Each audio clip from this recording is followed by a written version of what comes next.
Okay, we can begin, inshallah. أعوذ بالله من الشيطان الرجيم بسم الله الرحمن الرحيم وبه نستعين الحمد لله والصلاة والسلام على رسول الله نبينا محمد وعلى آله وصحبه أجمعين أما بعد. Brothers and sisters, Assalamu alaikum wa rahmatullahi wa barakatuh for another live Q&A. So I do this sometimes with the brothers and sisters at the Reverts server, so we can have, an open field for Muslim brothers and sisters to voice their concerns, ask questions, want more details, maybe debate some issues, and so on and so forth. So inshallah, I have a few questions that I received here beforehand that I will attempt to respond to. And then, bi'idhnillahi ta'ala, if there are any extra questions that people want to add, then we can hear them, inshallah. So first things first, we have here, let me open up the questions. I have a form. Okay, so we have a sister. So first question, a sister who asks, my question is, can we recite Qur'an during menstruation without touching the mushaf, like from mobile screen? Because I've been told that we can't recite, we can only do dhikr. Need an answer from an authentic source. Jazakallah.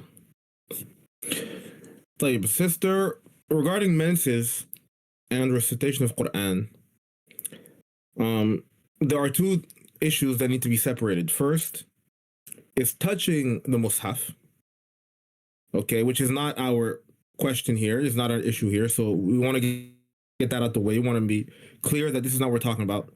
So first, there's the issue of touching the mushaf. So like you mentioned, this is not part of your question.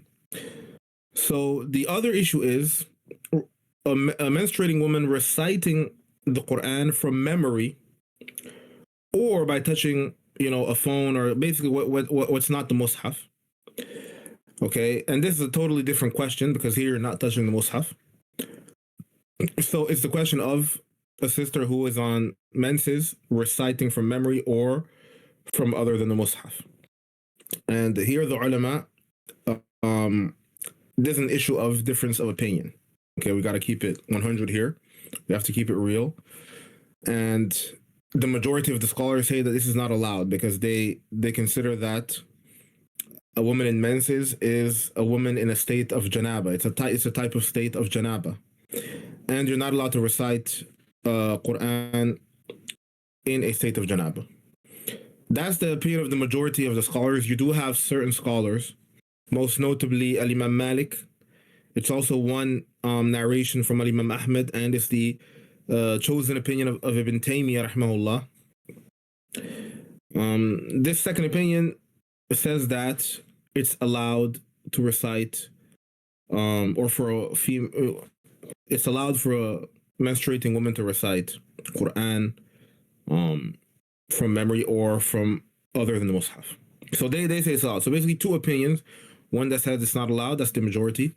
And the second opinion says it's allowed, and this is the opinion of some scholars, most notably Imam Malik, one narration of Imam Ahmed, one narration of, we said Imam Malik, one narration of Imam Ahmed, and of course Ibn Taymiyyah rahimahullah. So look, this depends on, here it depends inshallah on what you follow as a madhab, scholars, and so on and so forth. This is a strong opinion. They have strong evidence to say that, well, their main evidence is the absence of evidence. They also say that the qiyas, the analogy on a woman in a state of janaba is a weak analogy. They say janaba and menses is different, so the analogy doesn't hold up. So they do have strong arguments. So once again, I can't dictate to what you should do or what you shouldn't do based on, well, that will depend on what you follow as madhahib, as scholars, as how you have chosen to implement fiqh. So that's really up to you. But I've given you, inshallah, the summarization or the resume of the question in a very brief way. So the rest is up to you, inshallah. If you want my particular leaning, of course, I lean towards the second opinion. and this is what I recommend, and I think it's important for sisters as well too, especially if there's a need for that to keep the recitation of Quran, inshallah. طيب, that's number one. Number two, we have here a question from a sister as well. Assalamu alaikum, Shaykh. My question is, what is the most important way to learn knowledge? How can I learn Arabic? Inshallah. Jazakallah khair. Wa alaikum assalam. Wa yaki. I mean, this could be a dars of itself. What's the best way to learn knowledge? Look, the best thing I can advise is having a teacher, at least one teacher. If you have more, that's even better.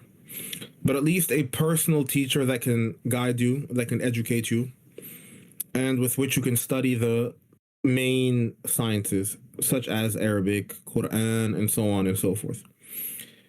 The most, the best scenario, let me put it this way, the best scenario is for this teacher to be a physical teacher that is with you, present with you.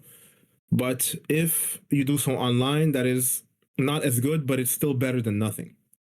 So if you don't have access to a teacher in person, then you should at least try to get a teacher online, and follow that teacher's program. And when I say a teacher, somebody who has knowledge of Islam, who has studied, who has background, who has experience, and so on and so forth. It's also important or good to travel for knowledge. When you travel, you kind of leave home, you leave a lot of your responsibilities. You leave a lot of, like, basically a lot of the things that make you busy in the day-to-day life, well, you kind of leave them behind. So if it's possible for you to do that, then you should do so. If it's not, then you can seek knowledge where you are, through internet or, locally.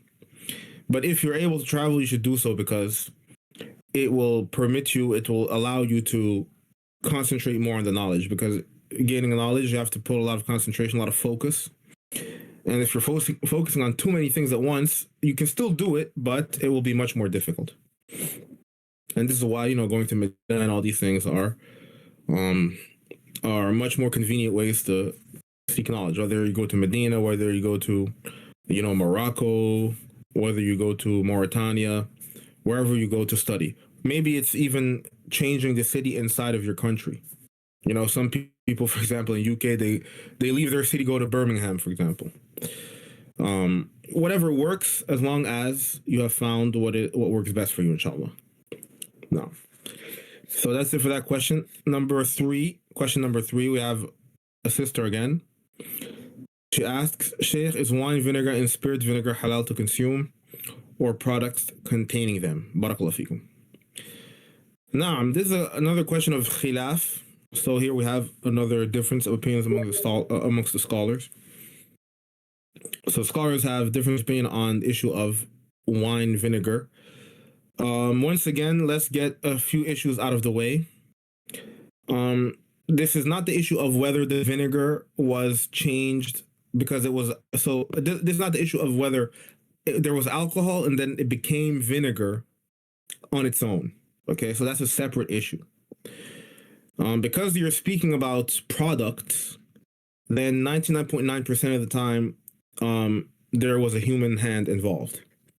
So our real question is, what is the ruling on changing alcohol to vinegar and consuming that vinegar?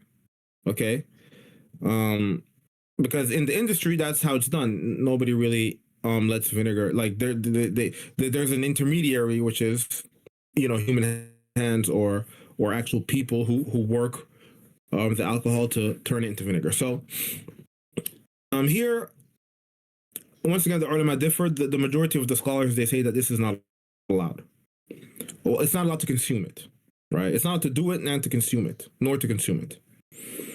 And to do it intentionally, I mean to change alcohol and turn it into vinegar intentionally and then consume it. So this is not allowed according to the majority of the scholars, and many of the Sahaba as well held this opinion. Certain scholars held another opinion.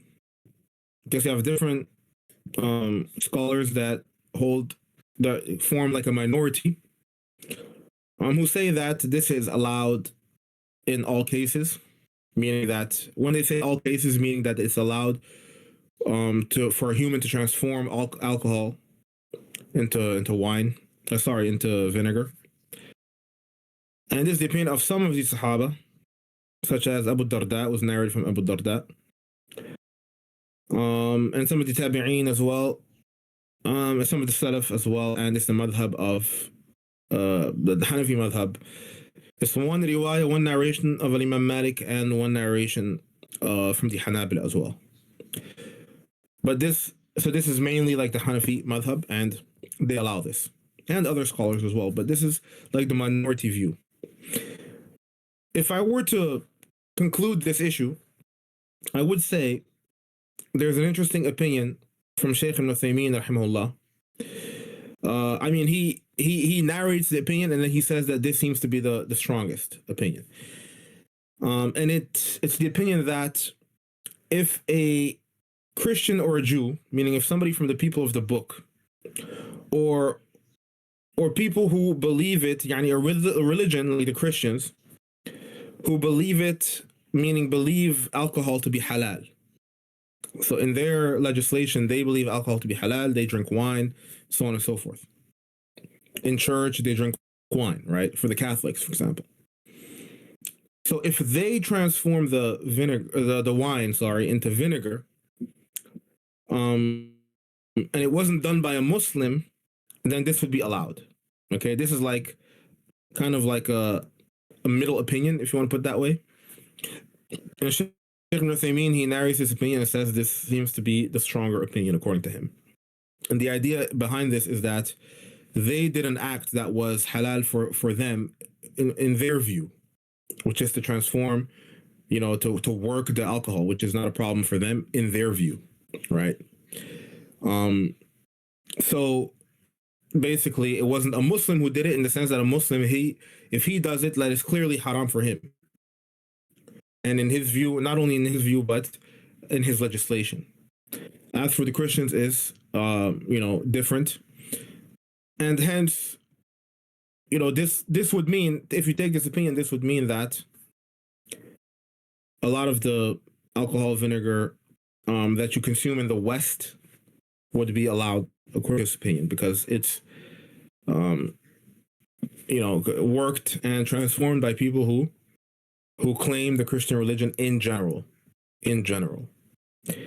But look, this is debatable. At the end of the day, brothers and sisters, the final product in and of itself is halal. The issue is, the problem here is the transformation, the fact that it was transformed. This transformation is problematic. But the final product, vinegar in general, does not contain much alcohol. Okay? And vinegar in general is a food that was not only allowed at the time of the Prophet ﷺ, but also praised by the Prophet ﷺ, who said, "Ni'm al-idam al-khal," that the best of condiments is vinegar. That's the Prophet ﷺ. So vinegar, the final product in itself is not alcohol that will, make you drunk and so on and so forth. But the issue is with the transformation from alcohol into vinegar. So, like I said, two opinions, and Shaykh Ibn Uthaymeen has an interesting tarjih on this issue. Now,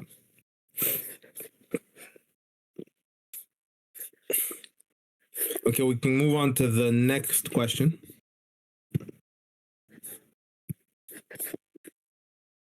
Let me have a look here. Assalamu alaikum wa rahmatullahi wa barakatuh. Assalamu alaikum. Wa alaikum assalam wa rahmatullahi wa barakatuh. Wa alaikum. Can someone tell me what is the strongest or majority opinion of ulama on whether we can make dua from the Qur'an during sujood? Okay. I believe it's the majority opinion that you cannot make dua from the Qur'an, that you cannot recite Qur'an during sujood. Okay. But I would need to reconfirm whether they mentioned the dua specifically from the Qur'an. That's a good question, inshallah. So I'm not sure, but I can get back to this issue another time or maybe at the end of the session. The fifth question is, Assalamu alaikum, should we cover our vessels at night, but if one has them in a cabinet, is this sufficient, and should one open it and say Bismillah and close it again at night? Also, I'm not sure if vessels just mean general vessels or if they are filled with food and drink. Alaikum salam. To be honest, regarding this question, I'm not sure. Allahu alam. So those are 1, 2, 3, 4, 5 questions. Are there any more questions, inshallah? If there are, you can put them in the Discord or on TikTok.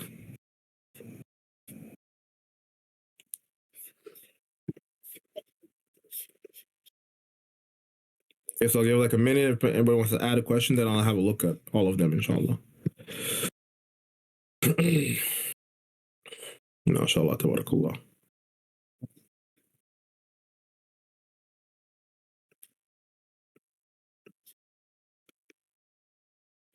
Okay, so we got a few questions on Discord.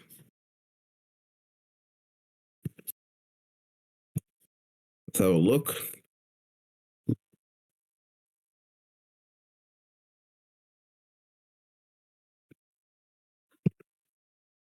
So we have here,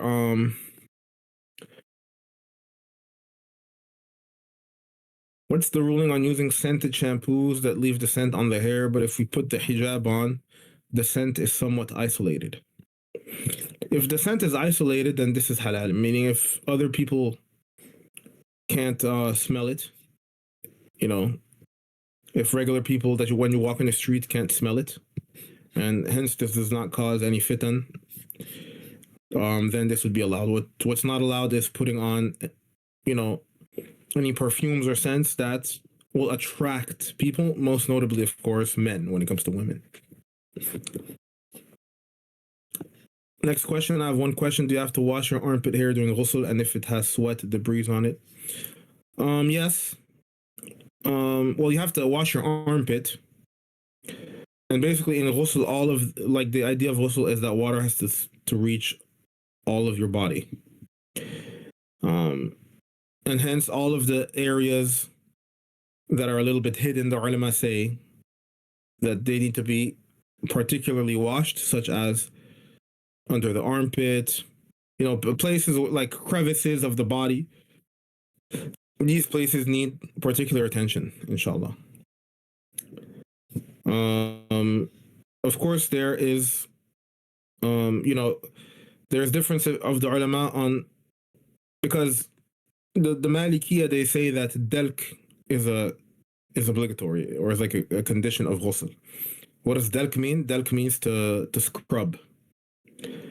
So to many ulama, as long as water has reached this part, that would be allowed. That would be enough for a ghusl to be accepted. But the Malikiya would add that you actually need to scrub like the body parts. Next question. Assalamu alaikum, Shaykh. Wa alaikum salam. Is it bad to do a good deed with the motive of expecting that inshallah you will be blessed for that good deed? Nah, there's nothing wrong with that. When you do a good deed, you do so with the intention of hoping for the reward of Allah subhanahu wa ta'ala, and that reward can be in the dunya and also in the akhirah, inshallah. Most importantly, the akhirah, but if you also expect that there may be a dunya reward for this from Allah subhanahu wa ta'ala, then that's not a problem. Next question, is the salah affected if you have a doubt if you are on second or third rak'ah in Maghrib, though you are certain you did all the rak'ah the correct order, or is this just waswas? Let me reread. Is the salah affected if you have a doubt? If you have a doubt,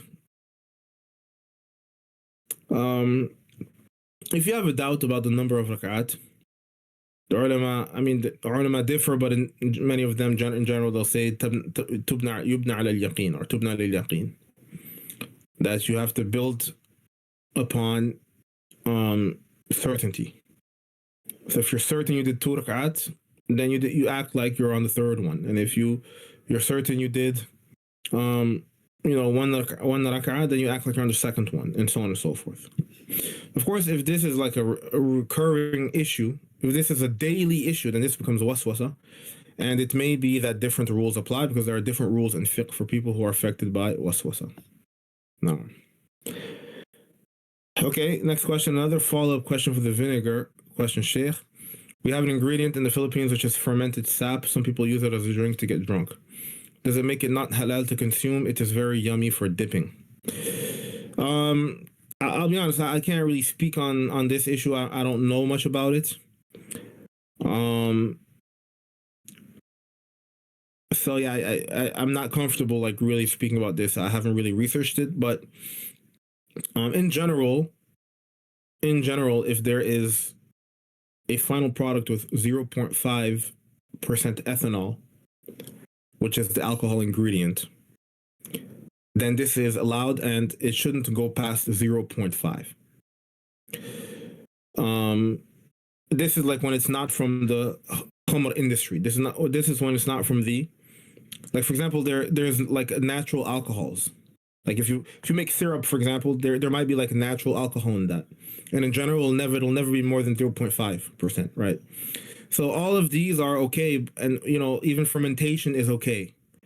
What's not allowed is if the level of ethanol is too high in certain products, and also what's definitely not allowed is to take alcohol and put it in ingredients and in products, and take alcohol ingredients from the alcohol industry, like a beer industry, vodka industry, and so on and so forth. No. So I'm not sure if that's the case. I just gave a general principle. For the specific issue of fermented sap, I would need to research that, inshallah. Okay, sister says, Assalamu alaikum. Wa alaikum salam. Is it looked down or disliked to pray a prayer during the tail end of its time? For example, if Maghrib starts at 4:36 p.m., can I pray at 4:10 and finish before 4:36? No.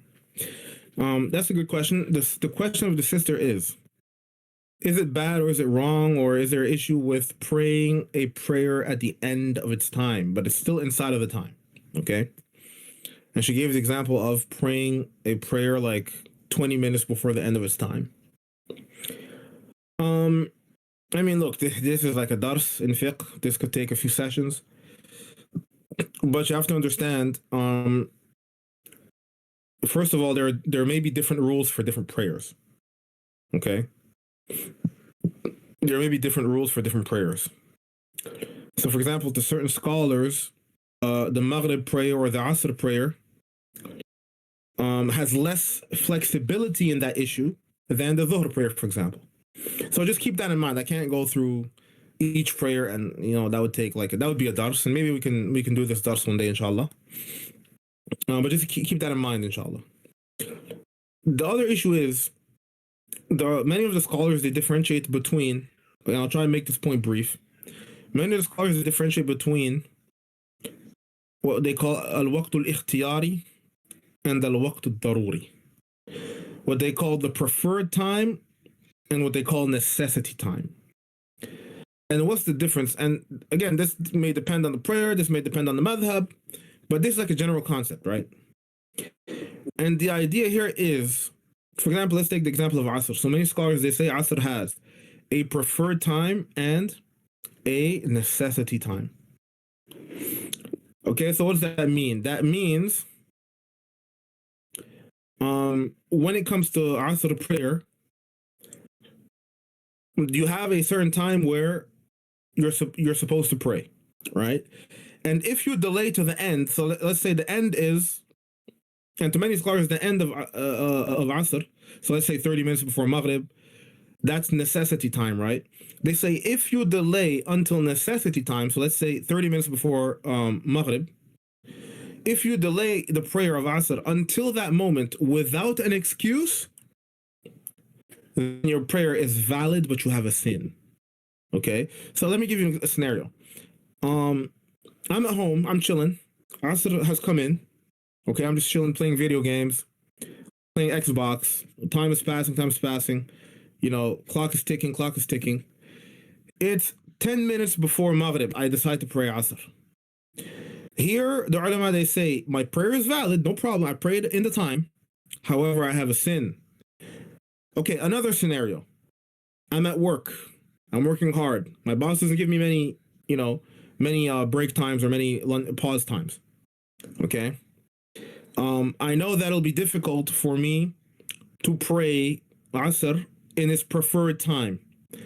Okay. I get off work or I get a pause time and I'm able to pray maybe 20 minutes before Maghrib. Here, I prayed in necessity time, but I had an excuse and hence I don't have a sin and my prayer is valid. Hope that's clear, inshallah. It's just an example. Okay, hope that's clear. This may depend on the prayer, depend on the madhab, but this is a general concept that you should understand. That many scholars consider there is a preferred time and a necessity time, and the difference is in the preferred time, you're free to pray. However, in the necessity time, you can only you don't have a sin if you have an excuse for delaying. And watch out if delaying every single prayer or most prayers, because the Prophet Allah subhanahu wa ta'ala says in the Quran, in the famous verse, um, uh, uh, I have a blank now. I have a blank. الذين هم عن صلاتهم ساهون. نعم.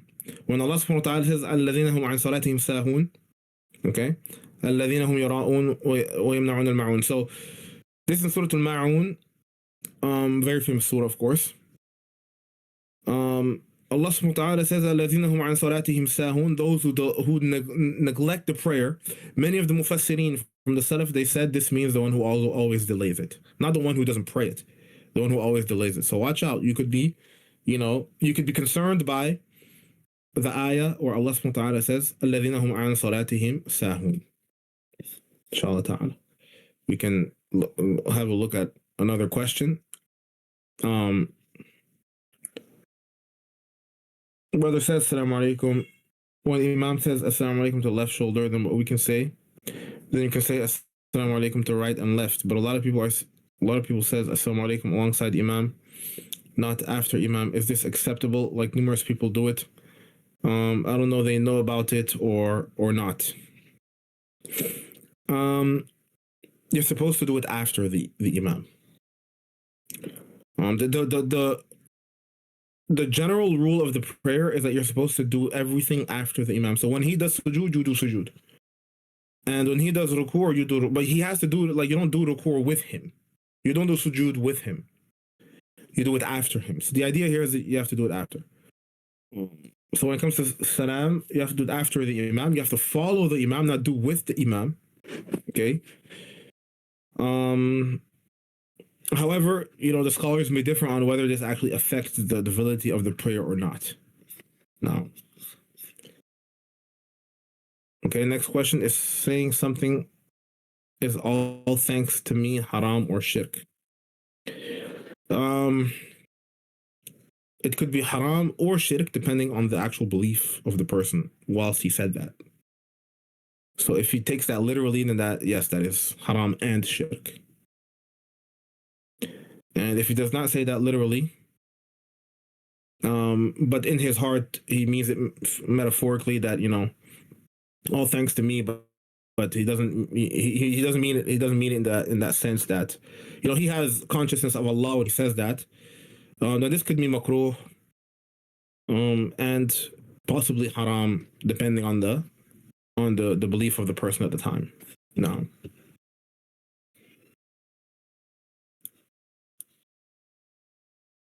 Sister says regarding the question on prayer, I asked because I'm a convert and my family doesn't know I converted.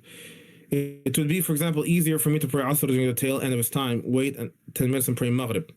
Does this count as necessity? Would I gain sins for doing this every day, even though I have reason to do it? It's very difficult for me to pray at my house.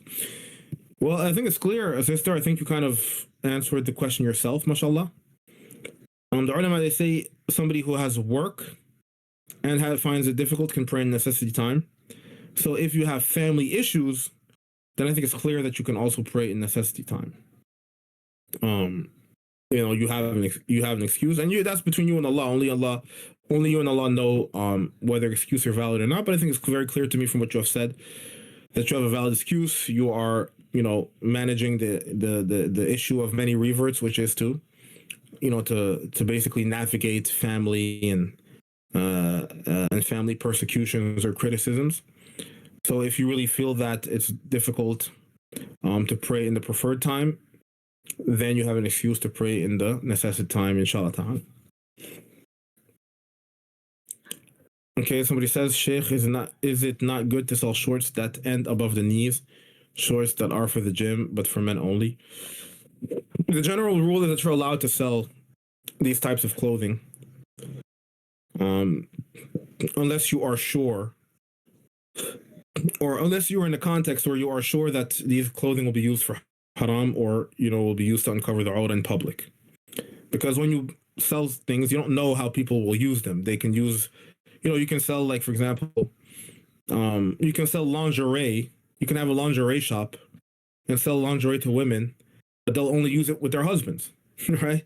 Sorry for the crude example, but sometimes you need to use crude examples for for people to like have a clear idea what we're talking about here. So you can't always know what people will do, and you can't investigate, right? But if you know for sure, if you have evidence that a certain group of customers or a certain customer or the context, it makes it so that you're like, so you have yaqeen, certainty that people will use it for haram. Like the ulama, they say, for example, if you can't sell grapes to a winemaker, so that's kind of obvious. Or you can't sell, for example, weapons to rebels in a fitna zone, or these type of things, because what it's going to be used for, right? So that's the rule here. So in and of itself, it's not problematic to sell shorts. First of all, there's khilaf on the awrah of men, by the way. So according to certain scholars, shorts even above the knees, they're okay. But once again, it really depends on you knowing for sure that a customer will use it for haram. So that's the ruling, or that's the principle rather.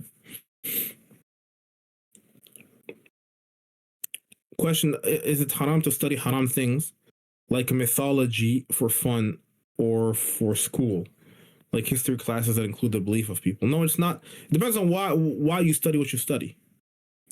Like if you study, I mean, I'm not sure if there's such a thing as studying just for fun. Usually people, if they study, yeah, they might enjoy it, but there's usually like a goal behind that. They usually want to unlock certain knowledge.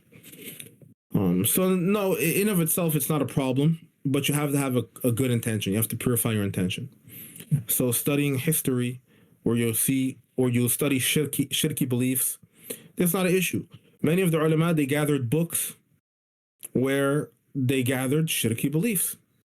Many of the salaf, they wrote books, or like some scholars from the mutaqaddimin, the earlier scholars, they wrote books like Kitab al-Jahiliyyah, the book of Jahiliyyah. They have athar, narrations, and all about what people do in Jahiliyyah. Certain scholars, they had Kitab al-Asnam. Certain earlier scholars, they wrote Kitab al-Asnam, for example, the book of idols, where they make a list of idols, they explain all the idols. You know what I'm saying? So, once again, it's actually encouraged to study, shirk and haram things, not because it's interesting to you, but because you want to know to avoid it. Okay? Now, so, there's this like famous bait: درست الشر لا للشر ولكن لأتقيه من لا يعرف الخير من الشر يقع فيه. نعم. That I studied evil not because of evil, but to fear it, and whoever does not know evil from good, then he will fall into evil. So a father who does not know drugs, meaning not that he took the drugs, but he doesn't know the types of drugs and doesn't know anything about that, how can he help his children? How can he protect his children from these type of things? Maybe his children come home and tell him, Dad, I did this. He have no idea what he's talking about.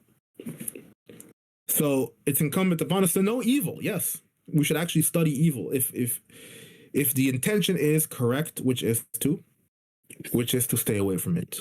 No.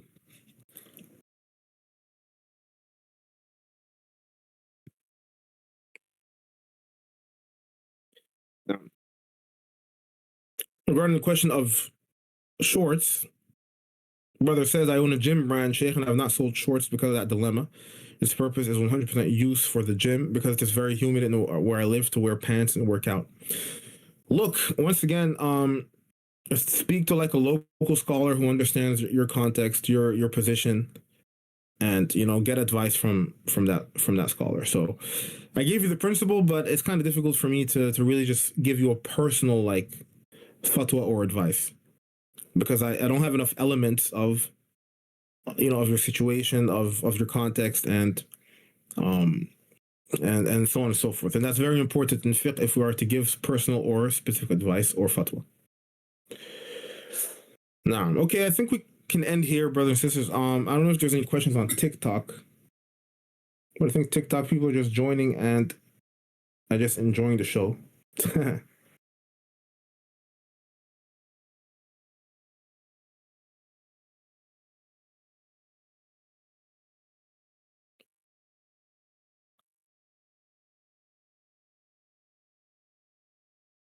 Okay.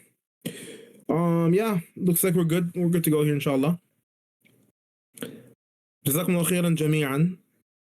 Barakallah feekum once again, and hope to see you all soon, inshallah, for a next session, whether that be Q&A or something else. أقول قولي هذا أستغفر الله لي ولكم فاستغفروه إنه هو الغفور الرحيم وآخر دعوانا أن الحمد لله رب العالمين. السلام عليكم ورحمة الله وبركاته.